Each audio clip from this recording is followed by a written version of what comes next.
Today I take a break from metal detecting to make a batch of hard apple cider. These are seconds, that's why there's some spots on those apples. It's a easy and cheap way to get apples for making apple cider. Here is my grinder, and first thing we gotta do is, after cleaning all the apples, is cut them up into quarters or eighths. You can see about the size of chunks that I have there, and these have to get ground down. They won't press properly, won't get juice out of apples unless they're ground down. A couple tips I use along the way. One is to make sure your apples are at room temperature. You'll get more juice out of them. They're a little bit easier to work with. They're a little softer. So I have these apples at room temperature here. And like I said, before you can actually press juice, you do need to crush them. So this cool little device here is doing just that. I've heard of people trying them in food processors. I'm not sure that works super well.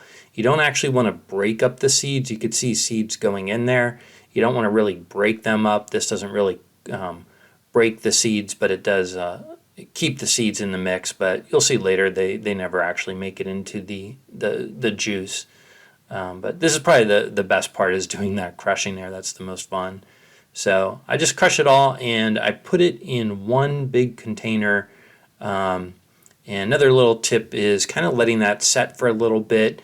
The juices from all these crushed apples kind of starts to come out in the bottom. I have this in a big plastic bin here, and just helps with the juicing process.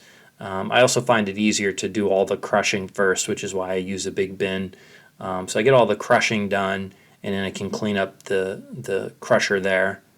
And then we go on to the press. The press that I have can probably in one batch fit close to half a bushel of apples, and can get maybe roughly a gallon of cider.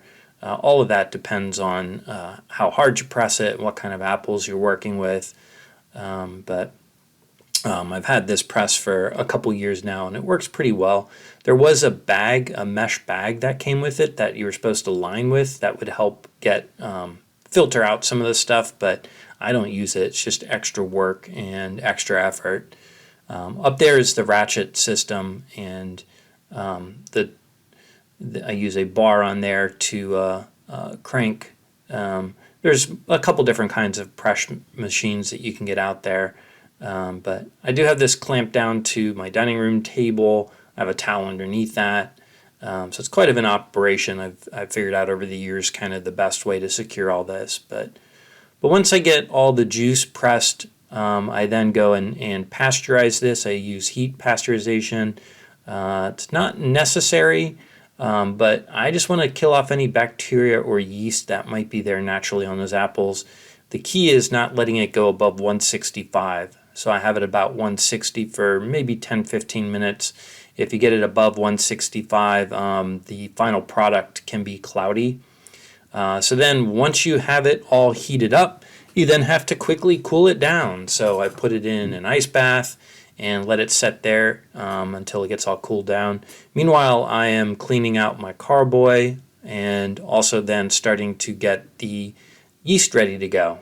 So you can see here the yeast that I'm using. This is actually a champagne yeast.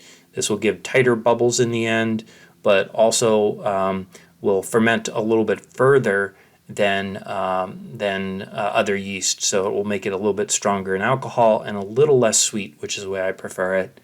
And then you have the yeast that started, and I came back maybe 10-15 minutes later, and you can see the bubbles on the surface there that this yeast is definitely taking off. That's just a glass of room temp water, and I put a little bit of honey in there because I didn't want to use yeast starter or yeast nutrients.